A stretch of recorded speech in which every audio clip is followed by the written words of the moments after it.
Namaste. Welcome to our 18 weeks program. Healthy, happy, and peaceful life. The 18 weeks program.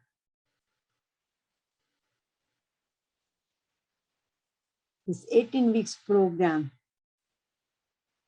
started the day of Guru Purnima for 4 months. The special divine period for during this Chaturmas period. The program is based on Bhagavad Gita's teachings, mainly from my question and God's answers. And this book has been the #1 bestseller on Amazon and being used in Berkeley University for course of ethics class. And also 108 mantras to awaken my soul. I'm satyakalra, your host and the founder of pathtoanandam. With blessing of Swami Hariharji Maharaj, we all got together here and contemplating on the teachings of Bhagavad Gita. With his blessing and his guidance, all these books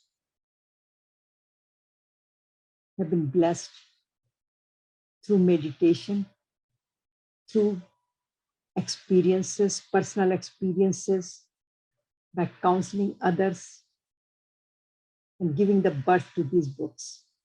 So thank you, Swamiji, for coming in my life and guiding us with your continuous guidance.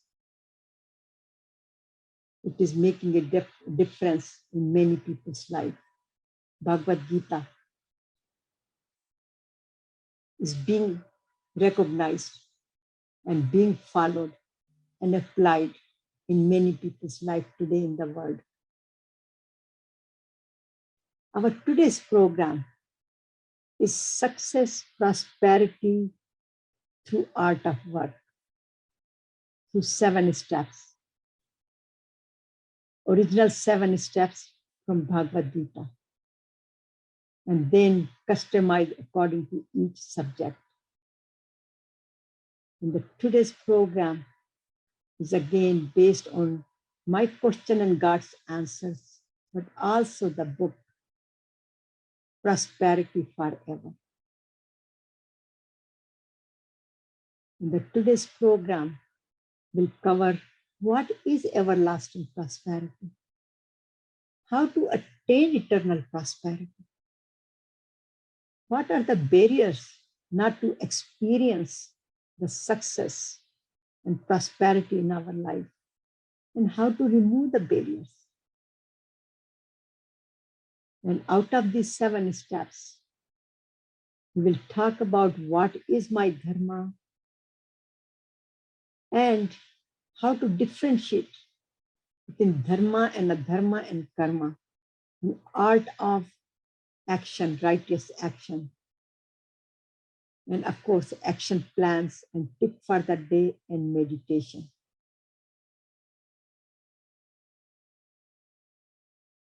The very first question and advice Arjun seeks from his friend and also Lord Krishna when he was confused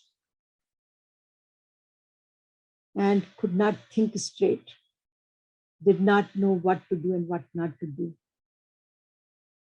So he was seeking for the guidance with humble request and surrendering to Lord Krishna, and he says, Karpanye dosho pahat svabhava, paschami tvam dharma samurcheta, yachhasai chani nishchitam bruhi tanme, shishyaste aham shadimam tvam prapanne. Means, please guide me Help me what to do and what not to do. I'm confused. My mati is mura. I cannot think straight anymore. So I am your disciple. I surrender to you. Please guide me. Shishyasteham shadi mam tvam prapanne. And with that request, Lord Krishna elevated all of his questions, answered all of his questions, removed his doubts, and took him from Vishad, confused state, to Prasad, ultimately where he could say, now I can do as you advise. Karishe vachanam tvam. Karishe vachanam tvam.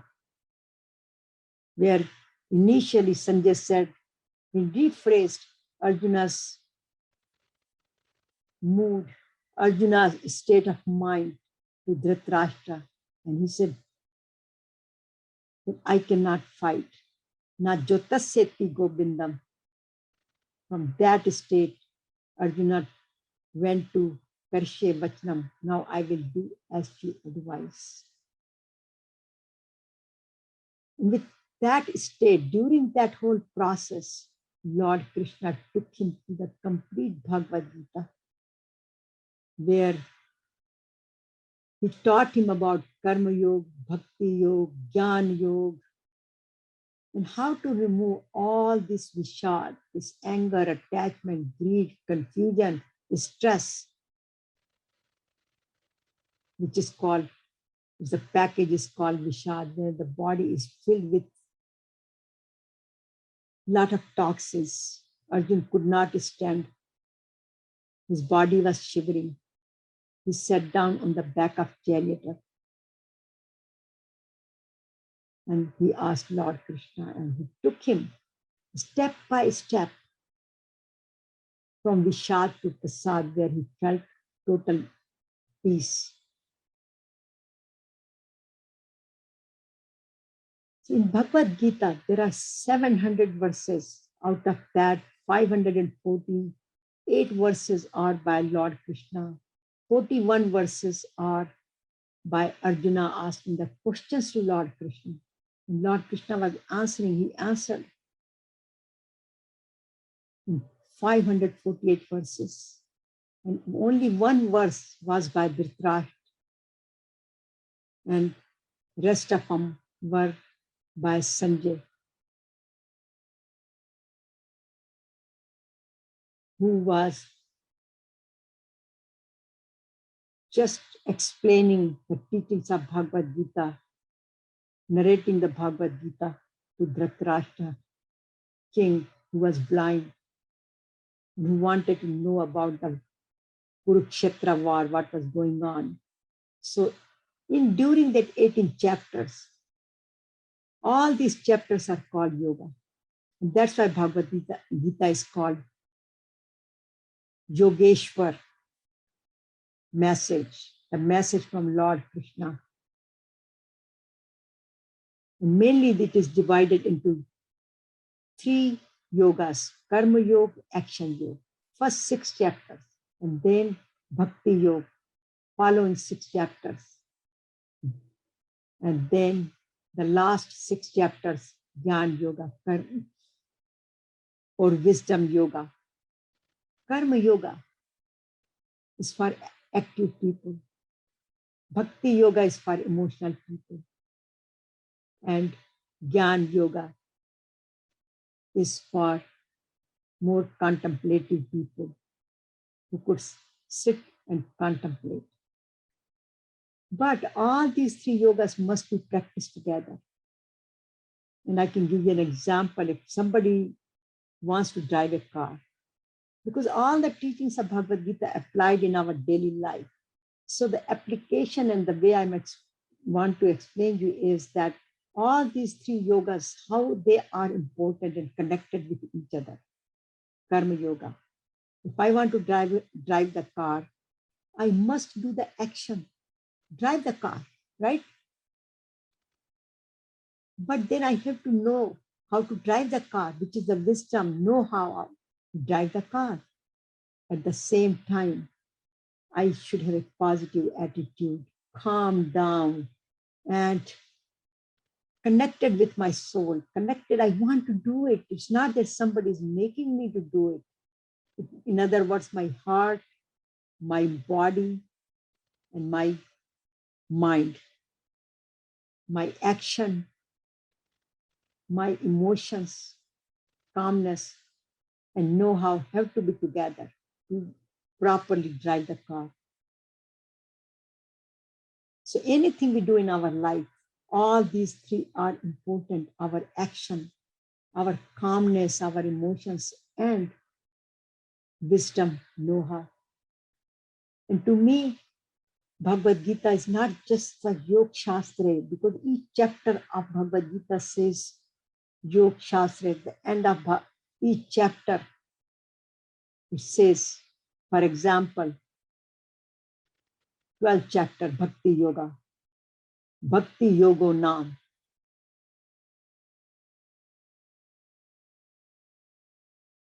Means it is a Bhakti Yogo Nam. The chapter of the name is Bhakti Yoga. But it's a Krishna Arjun Sambade. Two friends or two souls conversation. Samvade. Soul to soul communication, not mind to mind. And then Yoga Shastra, union with ourself, within ourselves. But it is also a Moksha Shastra. I call it Gita is a Moksha Shastra because it takes us beyond our miseries, beyond our confusions.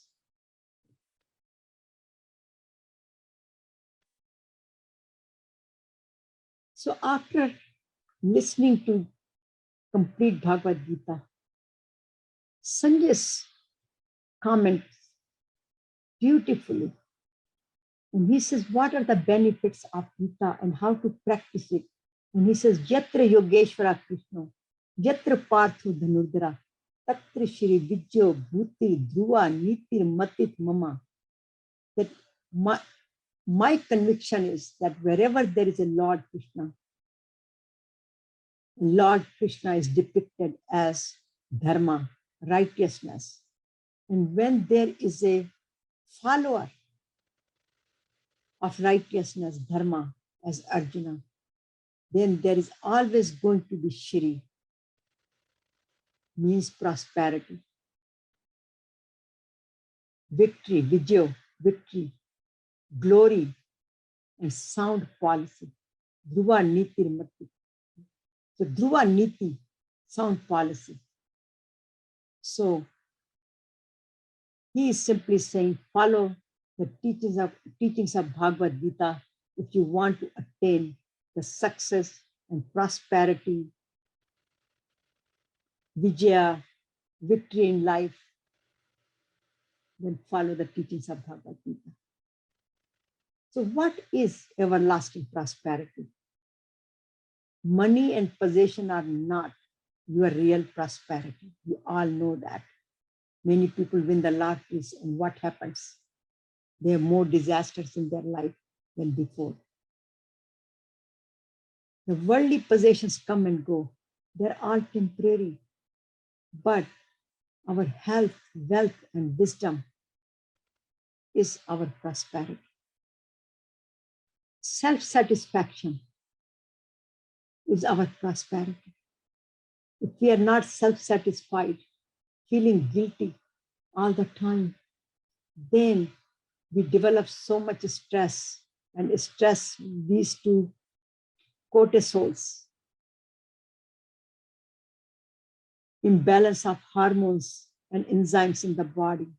Then it weakens our immune system, and we are attacked by many immune deficiency diseases like cancer, asthma, and especially nowadays, coronavirus, you name it. So self-satisfaction is very, very important. And then our relationships in the family members, with our friends, also is our prosperity. And our attitude, what kind of attitude we carry? Complaining is a negative attitude, but appreciating others is positive attitude. So having a positive attitude, Shubha Shubha Parityag. In Gita, Lord Krishna says, look at the goodness in everything. And actually, when we see that, we feel more healthy, happy. And that is our birthright. We are Satchitananda. That is in our DNA. So your health, wealth, and wisdom is your prosperity. So if that is my prosperity, that is my true nature, then what prevents me to experience it? And again, Lord Krishna wants us, gives us the information that our own miseries in our mind, which I call it garbage in the mind, came from previous lives or this lives or previous karmas or this life karmas, our selfishness, anger, anxiety, stress, nervousness, fear, worries, Kam, Krodh, Lobh, Moh, Ankar, 7 plus 2 enemies. And it explains beautifully in Bhagavad Gita, in chapter 2, verse 62 and 63. Dhyayato Vishyan Punsa, Sangasteshu Pujayate, Sanga Sanjayate Kama, Kama Krodho Vijay, Krodha Bhavti Samoha, Samoha Smriti Vibhrama, Smriti Branchad Buddhi Nasha, Buddhi Nasha Pranchati. In other words, whatever we think, we develop the desire for it, kamna. And if we do not get it, we develop anger, krodh. And if we get it, we develop more greed. And all these three things are narkasya dwaram, door to the hell, which takes us to miseries, unhappiness, and of course makes us more selfish. And the selfishness and the stress disconnects us, and we cannot make the right decision. Arjuna was confused. His mind was bombarded. He forgot. He lost his memory. Smriti Branchad Buddhi Nasho. His buddhi was nash because he could not think that he was a Kshatriya. His job was to protect the society. Because he was confused, bombarded with fear that he might incur the sins by killing his relatives. And all that confusion led him not to feel his inner peace. He lost his inner peace. And he was about to lose the war. However, with the company of Lord Krishna, they won the war. They were successful. So prosperity forever. See this stool, it stands on the righteousness, and the legs of the righteousness are selflessness.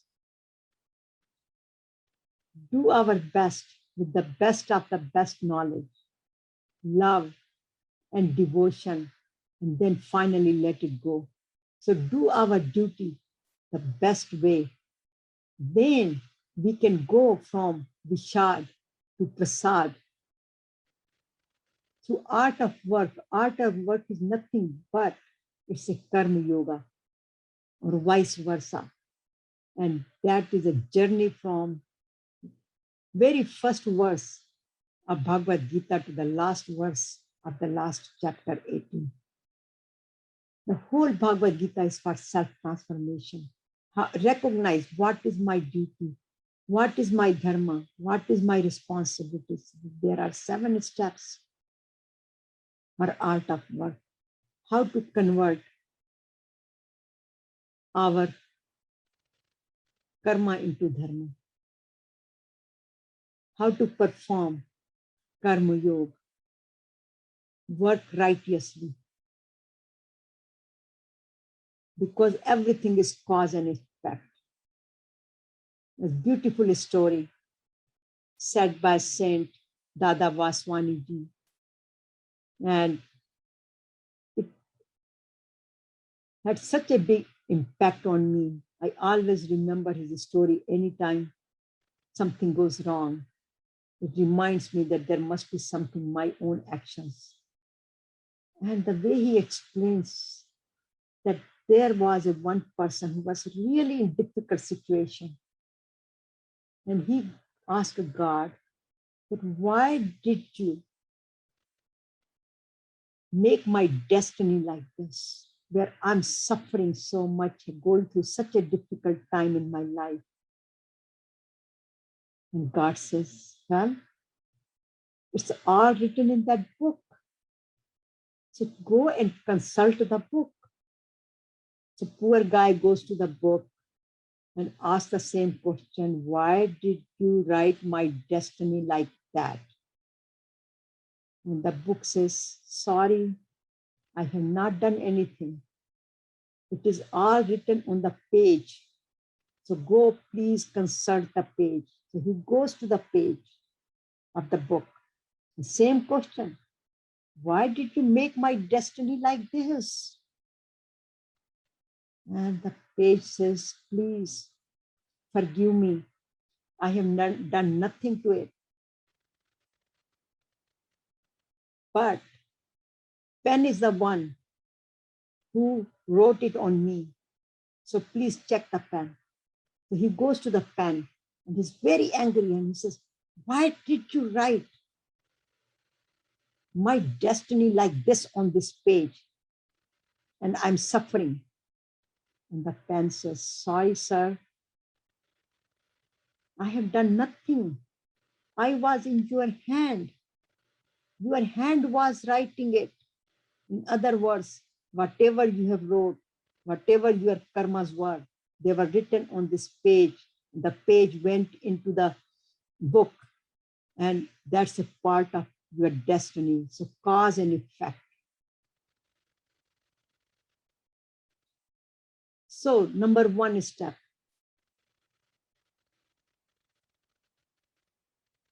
Make a commitment that I'm going to convert every karma of mine into dharma. Because there are only 2 fields. In very first verse of Bhagavad Gita, it is said by Dhritarashtra. Even though he meant differently, but real meaning of this is what he said. Dharmakshetra Kurukshetra samveta yuyusva mamaka pandavasya kim kurvat Sanjay. This field of action, the field of righteousness, where my children and Pandavas are gathered together to embark on the war. He asked his minister Sanjay, please tell me what is going on there. But here the meaning is Kurukshetra, the action, the field of action needs to be converted into Dharmakshetra, into righteous action. Because it was a Kurukshetra. Until Arjuna learned what to do and how to fight by teaching of Lord Krishna. Then it became Dharmakshetra, field of righteous action, because he performed his duty. Similarly, we have to take a commitment that from now on, we will do everything righteously. Convert every action of ours into Dharmakshetra.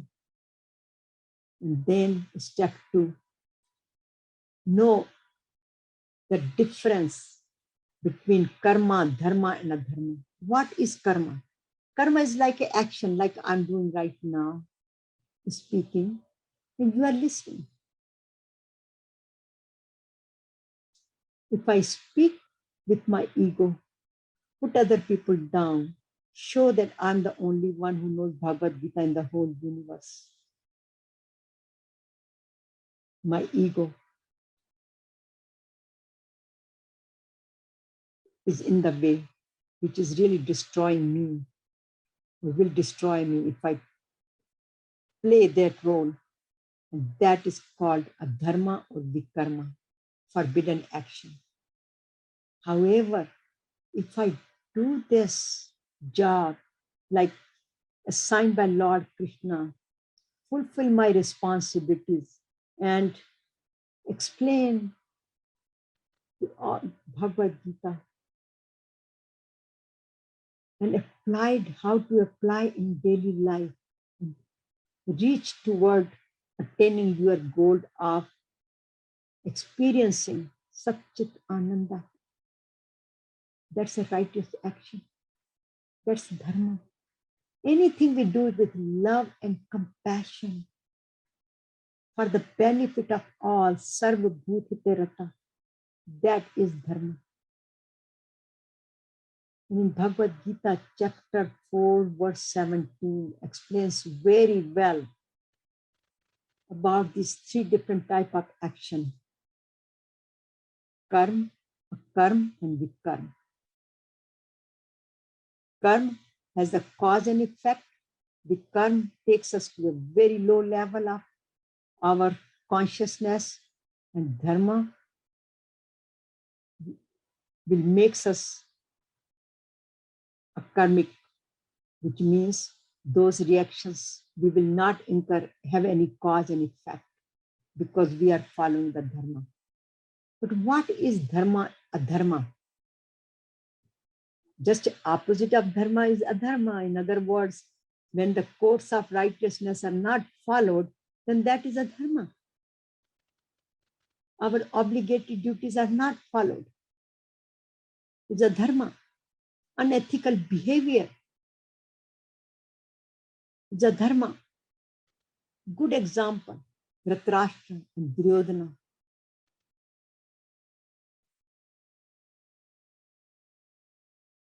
So dharma and adharma. Respecting other is dharma.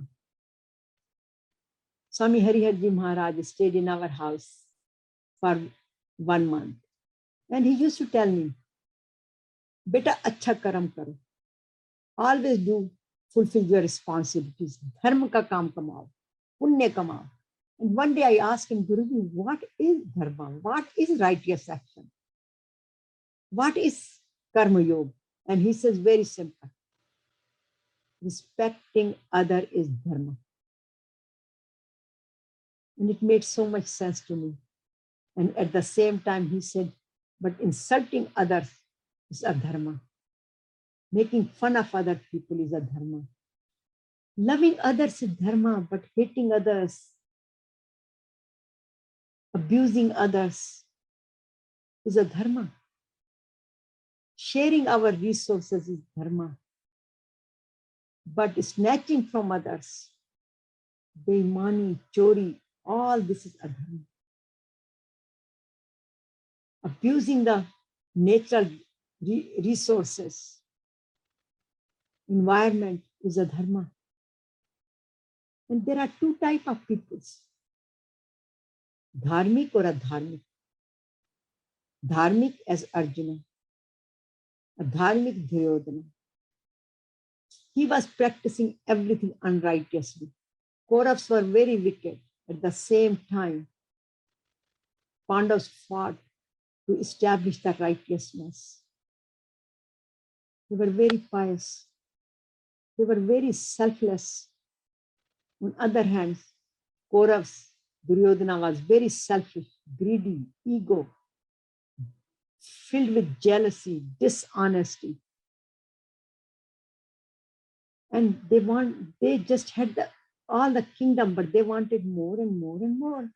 On the other hand, Arjuna, the Dharmic people, he was willing to give them. He did not even want anything. He says, I'd rather go to Himalayas and leave everything for them.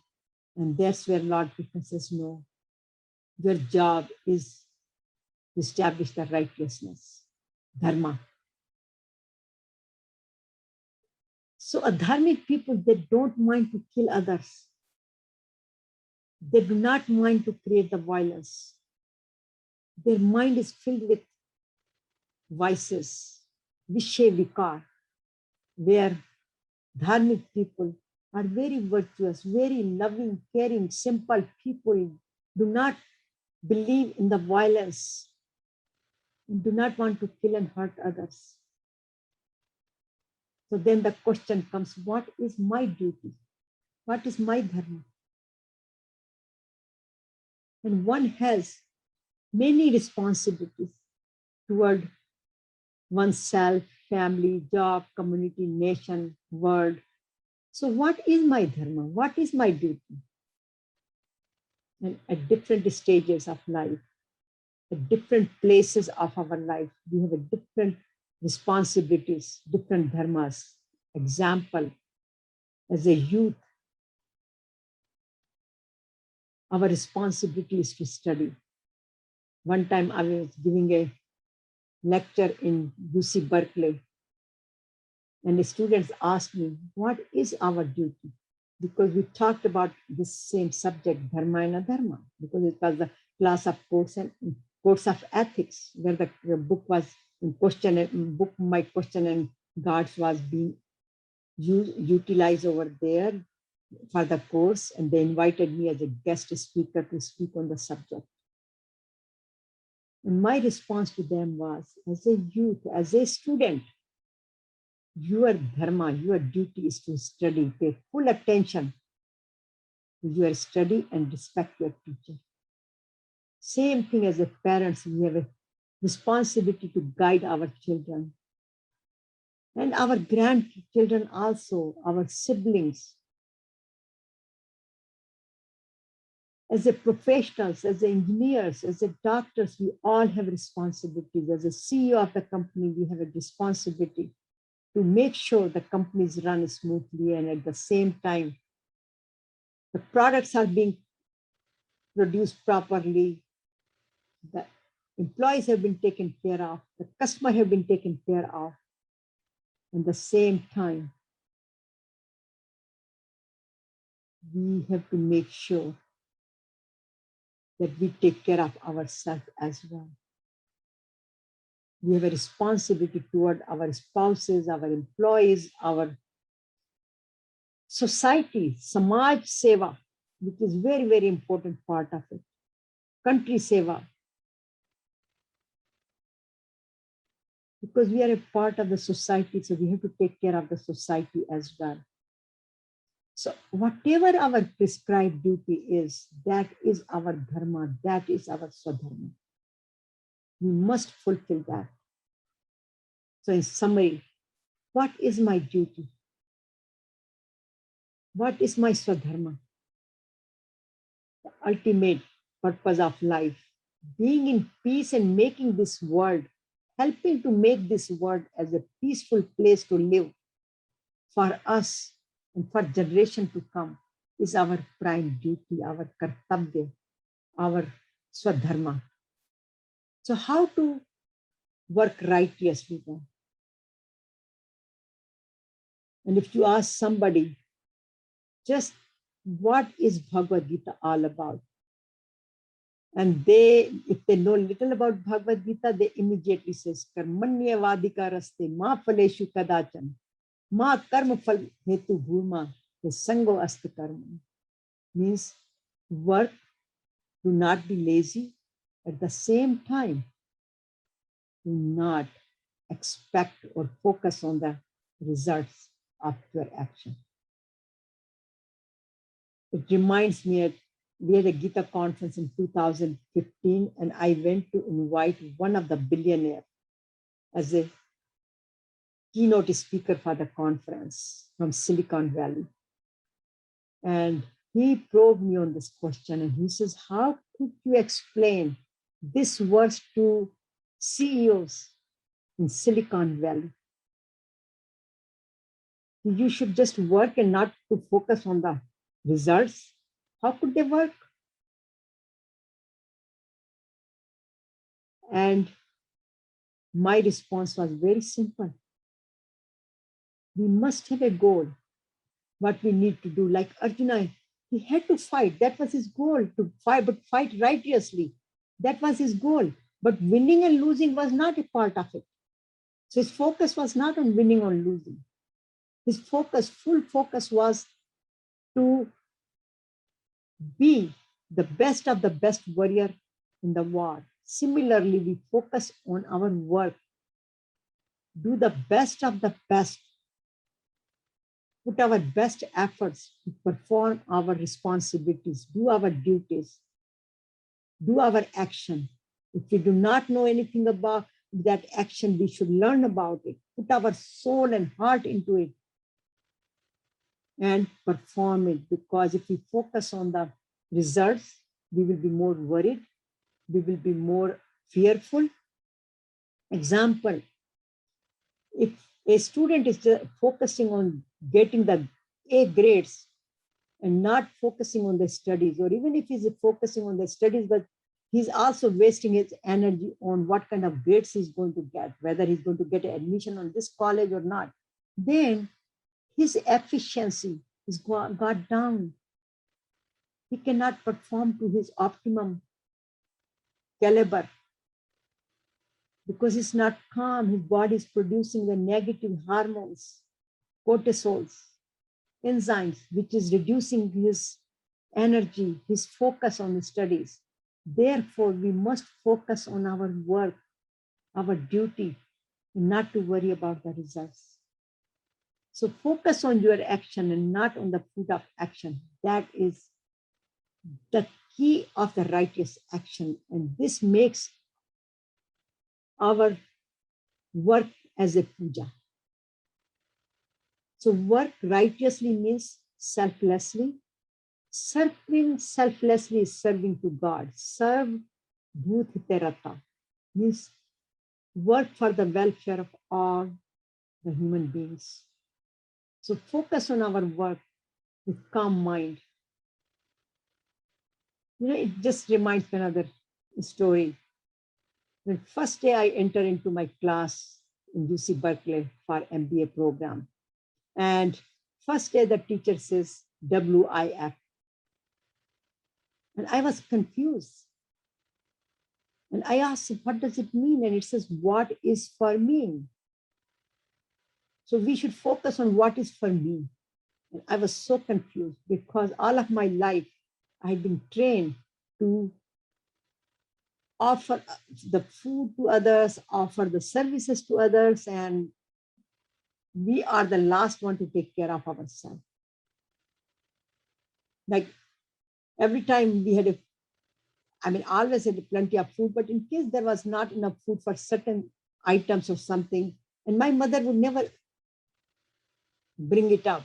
And sometimes we say, Mom, why are you not eating this?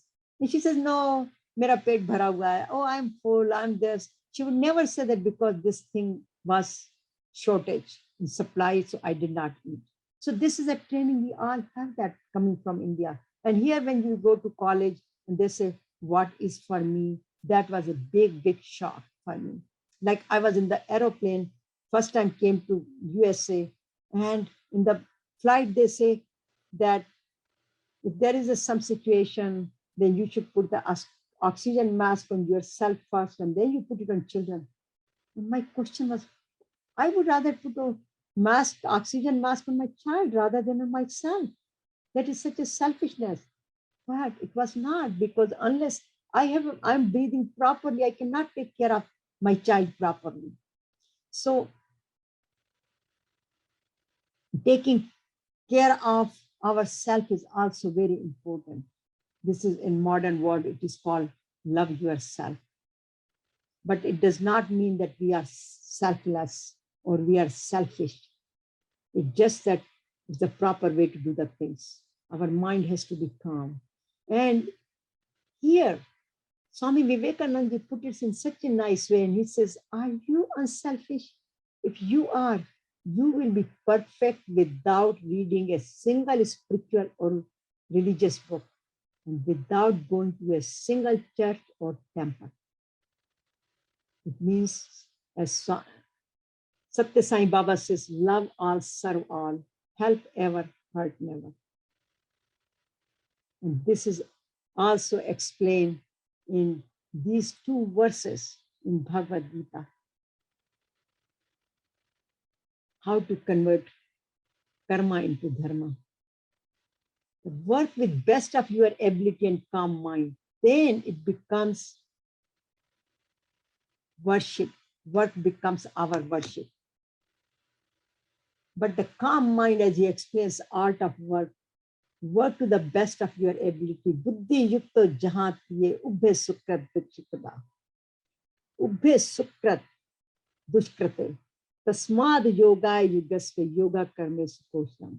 Every activity we do, it must be done with the best of best ability. Yoga like a union, connection with our soul. We should live in that particular activity and do it with our heart, with our body, with our mind.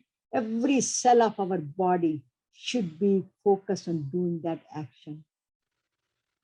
Again, Vivekananda says, whatever you want to do it, put your mind and soul and body into it. And the supreme power, the cosmos will deliver to you. It's just that we have to put our efforts. Like nowadays, people talk about secret. The book Secret is very popular. It's the law of attraction, that anything you think about, it happen. But in my experience, things will happen only when you put the best effort. Just by saying mantra and visualizing the things do not happen. There has to be efforts. And that's what Lord Krishna focuses quite a bit on the Karma Yoga. And of course, Yogasya Kuru Karmi Sangam Takva Dhananjaya, without any attachment. Siddhya Siddhya Samo Bhuta. It must be done under the stability of mind, the equanimity, as Lord Krishna talks about equanimity 66 times in Bhagavad Gita. And then, of course, he promises that if you do all this, then I will take care of you. So, yat karoshi, yat asnasi, yat hosi dadasi yat, yat tapasvi konte, tat kurushma darpanam. In other words, whatever you do, whatever you eat, whatever you offer to the sacred fire as a yajna, whatever you give as a charity, whatever austerity you perform, whatever you do, just offer to me. In other words, do as a worship. So everything we do in our life, it must be like a worship to God. So art of work, here is a summary of it. What are the ingredients to do work righteously? Work as puja is focus on work, not just the fruits of work. Karmanya vadika raste. Work with love and compassion, with selfless bhava, attitude, action.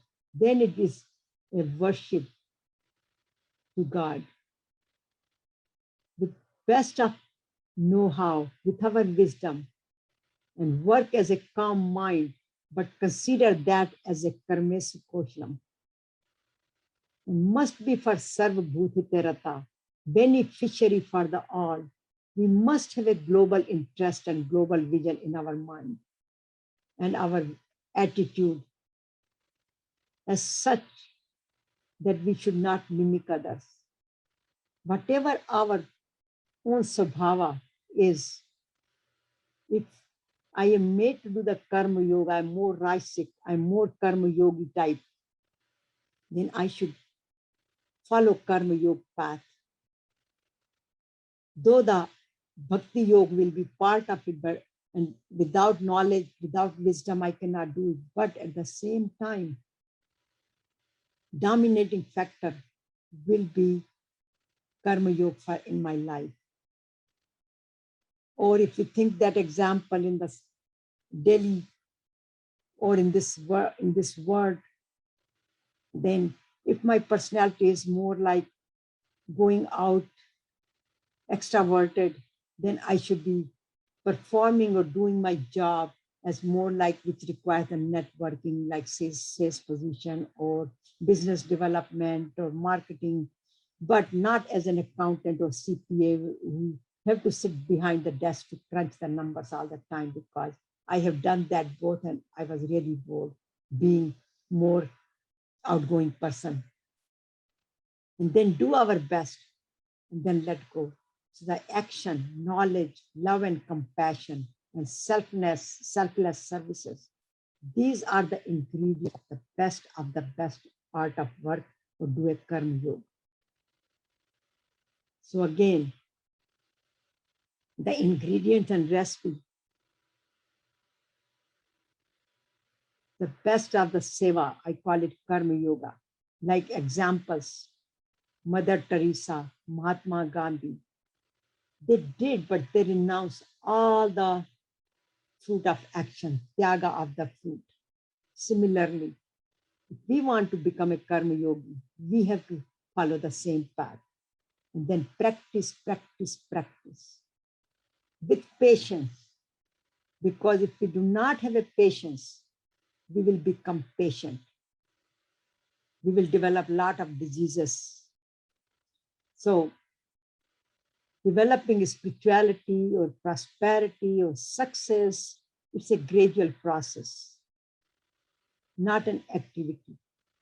Like in Bhagavad Gita, again, it says, Shanai Shanai Uttarme. It Shanai Shanai, gradually transforms person's life, attitude of mind. So practice, pause, observe, evaluate the progress, and then continue. So secret to become prosperous and successful, here is the summary. How to convert Kurukshetra into Dharmakshetra. Follow the righteous path, righteousness of our body and mind. Anything we do with our body and mind has to be dealt with the righteousness. And bring righteousness in every activity we do. Right thinking. In other words, rather than being worried and thinking about miseries, think about ananda. Be thankful to God, whatever we have. Eat righteous food. Speak sweetly, nicely to other people. वाणी ऐसी बोलिए मन का आपा खोए, आपन को शीतल करे औरों को भी शीतल होए, और आपन को शीतल करे औरों को भी शीतल होए. Righteous listening, rather than listening to the gossips, listen to your own inner voice. What we need to improve upon. Rather than judging other people, seeing the faults in others. So dhyaya abhyasnam, we should focus on our own self-improvement. Choose the path, whatever path, whether it's a karma yoga, bhakti yoga, jnana yoga, whatever fits in our personality, we should follow it. And even in the kitchen, making the food rather than making a lunch or dinner, just consider I'm making a prasad to offer the creation of God. And even at night sleeping, we can practice yoga nidra, but we must not watch Facebooks or TV programs and things like that before going to bed. Otherwise, we are going to have those nightmares and going to see all those things in our dreams. So it's better to just sleep calmly. And righteousness in our family life, in our relationships with our children, In other words, convert every activity and do it as a puja. And this is how the Kurukshetra of our life would convert into Dharmakshetra. And we should practice, practice, practice. Whatever time we have, but we should practice some yoga, breathing exercises, going for a walk, relaxation, and meditation, etc. And this is the spiritual planner again, which is the last page of the book, Prosperity Forever. Practice, practice, practice. Make a 30 days program because the book is for 30 days. And every day, here is a checklist. So self-disciplining, self-observing, living in awareness, analyzing it, and then walking more toward self-improvement, improvement, and surrendering, doing every action for supreme power. Then we can convert our Kurukshetra into Dharmakshetra. So by doing it, this is a simple pathway. Selfless service, Karma Yoga, which leads to self-confidence, respect, satisfaction, contentment. And then we develop the divine qualities like forgiveness and fearlessness and surrender. All that comes because we are connected with supreme power. And then just let go. Then we experience the ultimate supreme prosperity and we feel that yes, we are succeeding and we are achieving the purpose of our life and experiencing ultimate satyakalra, where Lord Krishna again promises here. He says, Anya naschintyanto mam, ye jana parupaste, tesham nitya bhukta yam yog shemam vaham nam. So basically, he's the custodian of our life. And he promises it. A devotee who always worships me with undivided devotion and is ever united in thoughts with me, in other words, lives in my consciousness, nitya, every day, sattam yogi, then we can experience prosperity and security. He will offer us and we will experience ultimate grace. So the ultimate grace comes as we work in union with supreme power. Then the prosperity, success, everything comes. So just work as you serve me. I will take care of you. Thank God for his grace. And then again, summarizing, finishing this with the very first verse which Sanjay said in the last verse of our talk.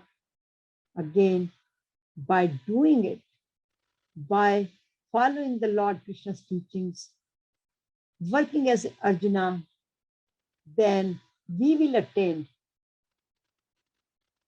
Shri Vijyo Bhuti Dhruva Nitir Matit Mama. In other words, wherever there is Yogeshwara Krishna, in other words, we are united with him, we follow his guidance, understand our dharma, become the Arjun, then we will attain prosperity and everlasting happiness and success. So whatever our passion is, our personality is, that's the profession we should choose. And then we will be ultimately will be successful. So tip of the day is develop awareness and ask the question to yourself, because everything is cause and effect. So whatever we do, we should ask ourselves, why am I doing it? Will this lead me to prosperity and fulfill the purpose of my life? Will this action increase my ego, attachment, greed, and desire? Am I doing this for my name and fame?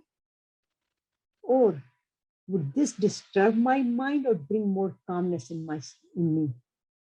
Will it enhance my eternal prosperity, happiness, peace, or disturb me more? If the answer to all the above is not favorable, do not proceed with it. Every action must lead us to eternal prosperity, peace, and purpose of life. So, in summary, the last page of the book is just for today, which fits with the daily planner. That just for today, I take full responsibility of my action. I have faith in myself and Almighty. I give more and expect less. I let go of all my worries. Hariharji Maharaj says all the time, why worry? Why worry? Just for today. And then he says one more thing. He says, Hari kare so khari. Why worry? So Hari kare so khari, he says, just have a faith in God. So just for today, I respect myself and others. I love myself and others. I think positive. I speak the truth with graceness. Just for today, I thank others. I enjoy myself and smile. I meditate and pray. And just for today, I am prosperous. I am happy. I am peace. I am abundant. I am successful. And I am prosperous. So thank you very much for joining. Eternal prosperity is not something you have it. It is something you are. Always remember that we are satyakalra.